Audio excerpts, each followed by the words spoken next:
Blog Talk Radio. Hello, everyone. This is Laura Smith on Blog Talk Radio. Good morning. It's 6 o'clock here in the morning, Tuesday morning, March the 1st.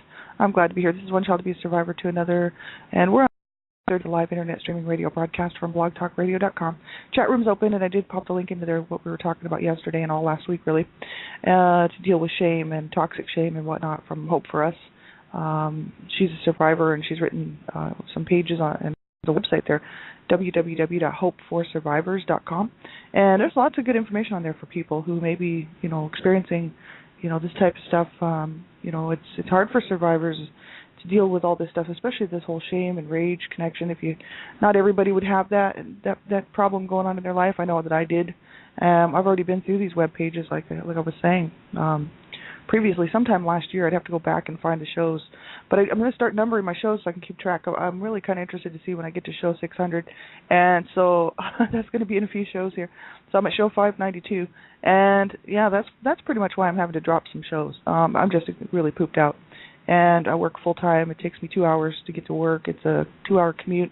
I work full-time. I do Dreamcatchers Talk Radio on here as well as my own shows. And it just leaves me really no time to do things that I need to do, or even just to rest, put my feet up on the couch sort of thing, right?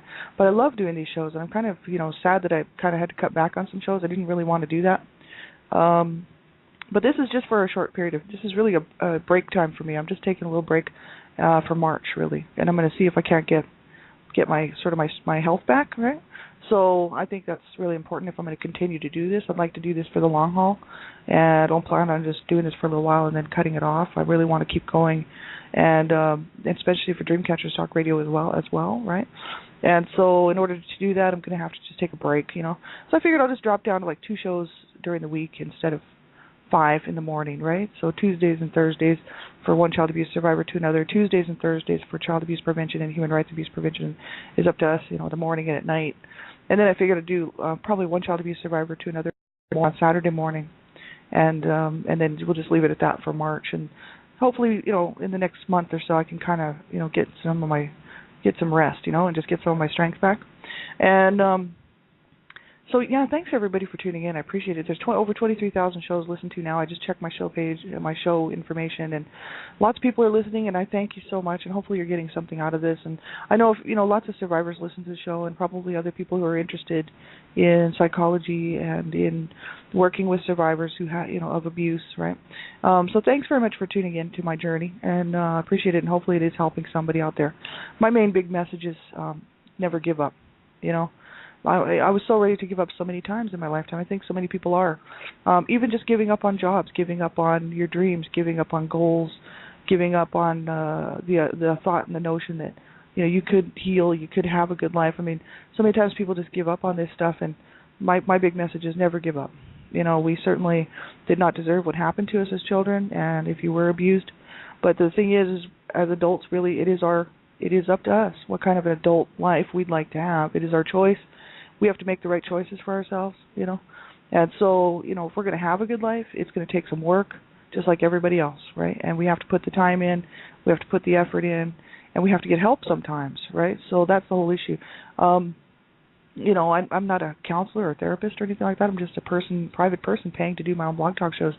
I have talked to a few counselors and therapists and psychotherapists and stuff, and over the past year especially, and it's been great to talk to them. They've been very much encouraging, and I didn't used to trust counselors and therapists. There's no way I would have even thought about, contacting somebody to tell them, about my situation and try to get help, right? Because I was born into this family that said that, everybody was just out to hurt us, and that everybody would just get our information and use it against us, because my parents were paranoid, fanatic depressive, and they were brought up on abuse charges, so they certainly didn't want the kids talking about any of their problems. So they brainwashed us into believing that, everybody was out to hurt us, including the police. And, when you grow up like that, you sort of develop these behaviors and attitudes. I would talk to a counselor or therapist about this stuff, but now I think, what's wrong with that? There's lots of people out there who are really working to try to help people and try to help people to get through things, I've met some awesome counselors and therapists over the last year, and talked to a couple of psychiatrists that I thought, yeah, these people are very cool. They want to help people, that's why they're doing what they're doing, So So now I just say reach out and get help wherever you can. My big thing is I like group support. I feel like there's safety in numbers, and group support's awesome for me, but it might not work for everybody, right? So that's the thing. But whatever you do, make sure you do reach out and get some help. That's my big message. Never give up, and if you have to, you reach out and get some help. And if there's nobody around, you phone a crisis line. You phone somebody, but you keep yourself well, and you keep yourself here, and you do what it takes to have a good life, right? We certainly deserve it. Let me tell you that. So, everybody has to listen at their own discretion, because I'm talking about abuse, and abuse is a sensitive topic, and a lot of people may find it uncomfortable, and a lot of people do. So, if you're not comfortable with the topics of abuse, because I don't sugarcoat it, I just tell it like it is, and it's graphic, it's ugly, it's disturbing, and so if you think it would bother you, you have to turn the show off. It is your discretion. You have to listen to all my shows at your own discretion. Young people under the age of 18, I just ask that you have permission to listen to my show, because I care about children. Obviously, or I wouldn't be doing what I'm doing. I'm the Canada Regional Director for Dreamcatchers for Abused Children. It's a volunteer position. So on top of everything else that I do, I'm working extremely hard with Dreamcatchers for Abused Children to get the word out, to promote education and awareness regarding and surrounding child abuse, as well as promoting safety for children. So, you keep yourself safe, right? If you're a young person under the age of 18 and you don't know how to keep yourself safe online, get that information by typing into your browser internet safety, online safety, things like that. And it'll bring you to websites where you can learn how to keep yourself safe. I say this on every show, but that's because this is so serious. The FBI and ICAC and everybody else is working around the clock trying to stop child sexual predators and pedophiles online, and they are busting people, but it takes a lot of work. And for every one person they do arrest for this kind of stuff, there's 600 more coming online to try to get a hold of children. So that's why it's so important for young people to realize this is a serious issue, and you need to keep yourself safe, right? And young people, because there's a lot of adult content on my show, that's why I ask for young people to have permission to listen to my show. You should have somebody okay it by listening with you, and then they can see if it's age appropriate for you, that it's okay for you to listen, right? So we're going to get right into this topic here. This is from Shame. This is from hopeforsurvivors.com. It's called Shame, and it was based on John Bradshaw's book, Healing the Shame That Binds You. And Hope for Us is a survivor, and she's written some web pages to deal with and definitions and sources of shame, hiding places of toxic shame and whatnot. This is a really great website, and we already went through this whole thing a long time ago, like I was saying. And it was really helpful for me because I needed to learn where my rage and where my shame was coming from, and how to deal with it. And it did help me out a lot, like just to go through this stuff. So I hope it's helpful for other people too. And she's got some great info here, so I hope you will check this out. That's www.hopeforsurvivors.com. And we went through talking about, the family, the sources of toxic shame, the family system, right? Dysfunctional families, multi-generational illness, shame-based marriage and parental models, dysfunctional family rules is what we talked about next. And abandonment is kind of where we left off yesterday, talking about physical abandonment, emotional abandonment, and that's really what I was focusing on yesterday, and abandonment through abuse. So that's the next portion of this article, so we'll just continue on. They said abuse equals abandonment because when a child is abused, there is no one. Young children, because of their natural egocentricity, take responsibility for their abuse. It is easier for a young child to believe they are to blame for the abuse than to blame their parents, whom they rely on for survival. So I think that's interesting, what she's got to say there. Abuse equals abandonment because, right? I mean, never would have not entered into my mind. I always thought of abandonment as something of a physical nature, like abandonment of a child would be like parents or caregivers just leaving the child somewhere or leaving the child, right? And so I never really thought of it like that. That abuse would be a form of abandonment because there's no one there for the child, and especially if there's no one willing to step up to the plate within the home. Then the child really truly is abandoned. And I mean, we had 9 people living in our home. Actually, my sister was moved out right before I was born. My brother was still in the home. So it was 6 children and 2 adults. There was 8 people in my home, but everybody was on their own when I was growing up because of the abuse and the dysfunction and the violence in the home and just the mental illness and everything else that was going on. My parents were mentally ill. They did not set up a good home life for any of us, and I think they tried when they were first married, but by the time I came along, it was over. And, we were all pretty much on our own in this family of 8, it's kind of bizarre when you think of that. There was no sense of unity. There was no sense of, the kids trying to protect each other. Once in a while, one of my brothers would actually try to protect his own, his brothers from my dad. And he was also trying quite often to me from my dad or from my mom, right? Depending on the situation, or if he was home or whatever. But for the majority, really where everybody was kind of out on their own within the family. So it was almost like growing up by ourselves, each one of us, because there was no support. There was no support from within the siblings. There was no support from the parents. So really, we were kind of on our own. And you would think that kids would band together that are being abused, but that's not necessarily the case. One of my brothers, my brother Chess and my brother Rob, were actually very close, and that's because my brother Rob was always being beaten on by my dad, because my dad thought, because my brother Rob was kind of like the weakest in the link, and so he wasn't the youngest. He was the middle brother, one of the middle brothers, but for some reason my dad just didn't like him and had it in for him, and used to beat on him, and that's why my dad was brought up on abuse charges. He wasn't the only one he was beating on, but he was really picking on my brother Rob. And my brother Chess used to try to protect him, and Chess was 1 year younger than Rob, which I think is bizarre. But anyway, Chess was just a good guy, and he was killed. Lots of people said he was murdered, but the FBI kind of ruled it out, that they felt it was an accident because they could not. I mean, they did their study on it. They did the investigation big time. The case was open for quite a while. They couldn't figure out whether it was like an accident or what. But he had been hit behind the head with a big rock right behind his ear, and it killed him instantly. And some people said it was murder. Some people said they knew who did it. They weren't telling for the safety of the family and their family. Some huge issue going on there. And it always made me mad that people wouldn't come forward and step up to the plate and tell the FBI who they felt had done it. And it still makes me kind of angry today that people would not tell the truth. So my brother, his murder was never justified. I believe he was murdered, and a lot of other people do too. So he was murdered, and after, my brother, there was nobody really there afterwards to really side with my brother Rob. Rob was 20 when my brother was murdered, but he was in a depression, he was in a funk, and so none of the siblings actually came together.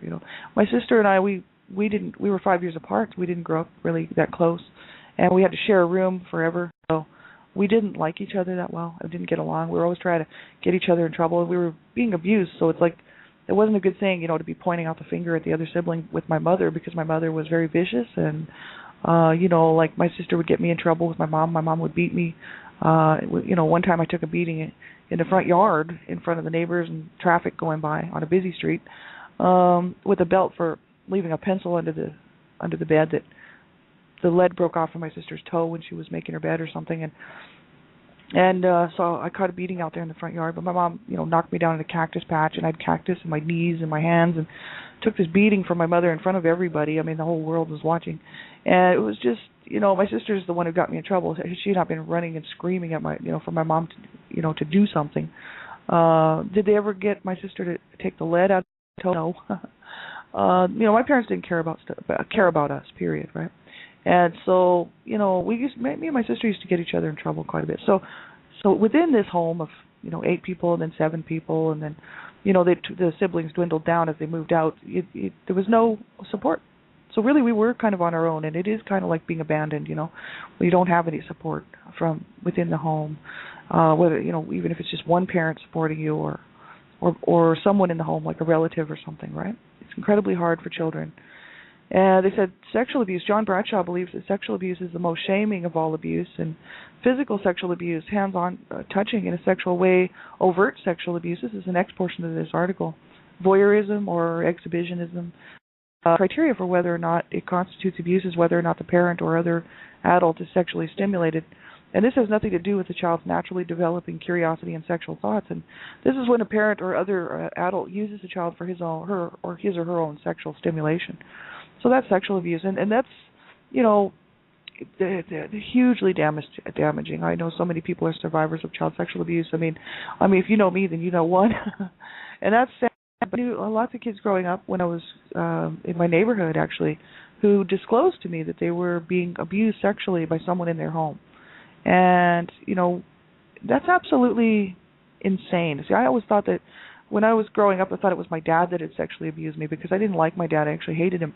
And because he was sexually abusing my mother, he was raping her, and marital rape, I don't care what you want to call it, it's rape. A woman has a right to say no. A woman has a right to her own body. And when the doctors tell you that you're not allowed to have any more children, and then you pop out 5 more, my mom's health was her life was in danger, right? Because she was not allowed to have any more children.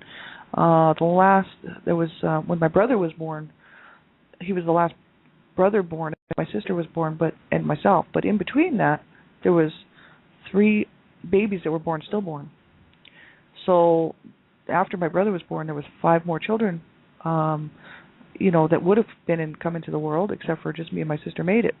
And so the doctors told my mom to not have any more children after my brother was born. And so my dad had been raping my mother repeatedly, for over the years, right? He was just a horrible, sick man who just wanted to get his own needs met and didn't care how he got them met, and that's why I think he sexually used one of my brothers as well. And so, he was a pervert, right? And it's like, this, why this is allowed to continue in homes. I mean, my God. So anyway, I thought my dad was the one who sexually used me, and I think that later on I thought, no, this person had long hair. And this person, and then when my brother actually was committing suicide and he had slit his wrists and he was bleeding to death, and he called my mother to tell her that he was killing himself. And so she got me to talk to him on the phone while she ran across the street to get another, because this is back in the days when, we didn't have any cell phones. And we only had one phone in the home, so I was on the phone talking to my brother, keeping him on the phone while my mom ran across the street to get a neighbor so that she could phone the police and get somebody to go try to save her up in Canada, right? So we were down in New Mexico. And so I was talking to my brother, and he was saying stuff to me like, "Oh, I remember you when you were a baby and you were so soft," and I was thinking, "Oh, well, that's interesting." And then he says, "Yeah, and you were so smooth, and I used to like to touch you in a sexual way." And I was like, "What?" I could, my mind did like a double flip because I thought it was my dad who had sexually abused me, and so then I realized it was my brother. And then I thought back, and the more I was able to get in touch with a lot of the memories and a lot of stuff. I was 8 years old when this happened, because I really did kind of block a lot of it out, I remember pieces of it, right? But I remember biting this person's nose or ear. That's all I remember. Getting a hold of their nose or ear and biting them extremely hard. And this person had long hair. My dad never had long hair. So I'm kind of thinking, it was probably my brother, right? But I will probably eventually down the road, hopefully, get in touch with more of those feelings and maybe go see a counselor and then find out if there's some sort of therapy that might help, for me to get in touch with the rest of that, right? So I can move on and closure, right? But the thing is that's horrific, right? There's so many people who, 1 in 3 girls, the estimates, that's the stats. 1 in 3 girls, 1 in 6 boys will be sexually abused in some way under the age of 18. It's incredibly wrong, and that's why I do what I'm doing, to fight to stop child abuse. I figure I've got nothing better to do with the rest of my time on this earth than try to make a difference, right? So I will continue to speak out publicly, write books, and do what I can, within the public sector to make a lot of noise about this, because this is, with that many survivors, the millions and millions and millions of survivors, you don't hear a whole lot of people screaming out against abuse. And the reason why is because of the shame, and the fear of people, they say, "Oh, well, what if I come forward? Look at the damage it will do to my family. Look at the shame it will bring on me, and look at the hurt that it will cause." So many people just want to put it behind them, and they won't speak out against it. And hey, everybody is different. Everybody has different needs. Everybody has different what's going to make it work for them. Like sometimes that's what people need to do. For me, I needed to speak out against this, right? Like I needed to become vocal because it was killing me. It was literally killing me that I was going to go to my grave with this information, and my brothers would go to their graves with nobody knowing how they grew up, and just thinking they were a bunch of loser drug addicts who killed themselves, And I wanted people to know what happened to my brothers, mainly because even family members who grew up in the same home being abused by my parents sit there and say, "Oh well, they were just losers," right? And it's like, no, you guys aren't getting the clear picture here, man. You grew up in the same home. You're just copping out. That's a cop out attitude to just not put the blame where it really goes. My brothers didn't have to kill themselves. That's true, but they didn't. They were so screwed up, so incredibly screwed up. And it's like, well, they grew up in the same home I did, and I thought, man, I'm going to start talking, and I'm not going to stop talking, and I really don't care which family member this hurts, because I've got no family anyway as far as I'm concerned. I have no support from any of my family members. As a matter of fact, I'm the last born. This is quite interesting for people who may be in a dysfunctional, abusive home, or who have lived in one or who are being abused. I'm the last child born, and everybody thinks that I should be doing something for them. Everyone in my family. Okay, there's only 3 of us left now. Thing is that these 3 people are older than me by quite a bit. They all have had the opportunity to make their lives and do what they want and heal, right? But they haven't chose to heal, so whatever. Thing is that they expect me to do everything. I was supposed to look after my 90-year-old dysfunctional, abusive, sick and twisted dad. I totally blew that off. I mean, after he stayed with me for a year and drove me absolutely crazy. And that's why I started doing Blog Talk Radio. That's exactly why I started.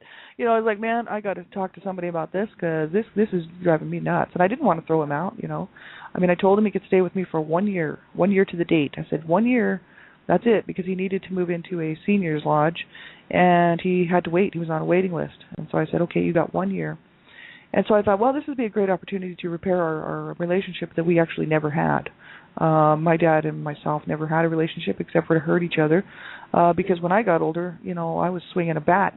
Like he went into, he was bothering my mother after she had surgery, and I mean, I'm talking, they told her that she may live or she may not live from the surgery. They actually sent her home because they couldn't keep her in the hospital. My parents didn't have any money, see. And so they sent her home, and she was all buttoned up. This was a major surgery. And they couldn't even sew her stomach up anymore because of the scar tissue, so they buttoned her up, right? This is absolutely disgusting. So anyway, my dad was in harassing her 2 days after she was home from the hospital. And my mom was pleading with him, to get out. She's like, get out, I just need to rest. Get out. So I heard this, and it must, I don't know what time of night it was, but it was already, dark. And I got up, and I got my big pink plastic jumbo bat, and I went in there, and I smashed my dad in the head with it. And had it been a wooden bat, I would have still used it. Guaranteed. I mean, I wouldn't have changed my mind what kind of bat I had. I just happen to have a pink plastic bat. And I tagged him in the head with it. And I was 9 years old. I took a beating for that. But the thing is that's the kind of relationship me and my dad had. Right? It's like, it was not healthy. And so, he after that, I mean, he was still abusive towards me physically and in every other way. And we never ever really did get along, right? Until I got much older, and they couldn't really hurt me anymore. They were too old, and I was too old, right?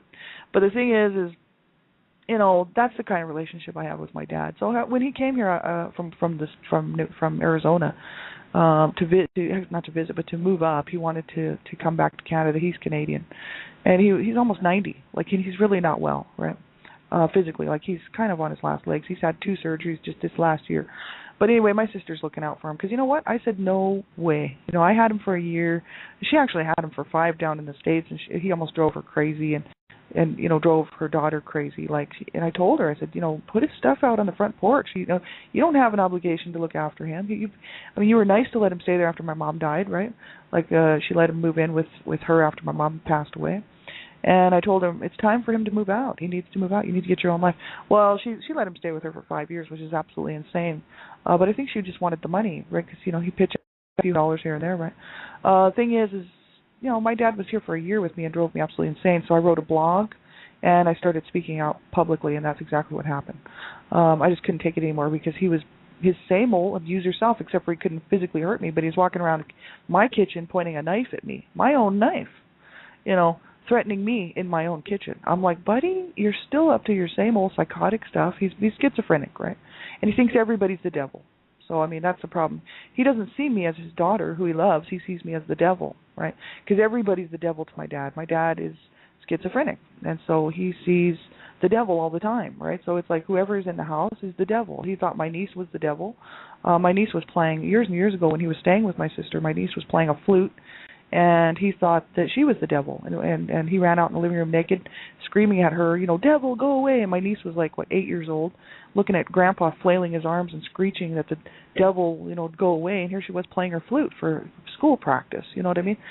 So, the guy, he's not well, and so nothing changes. He was still not well. In the year that he was here, he was really trying to hold it together, but he was still just as toxic as ever. And I thought, no way, I'm done. So I cut my family off.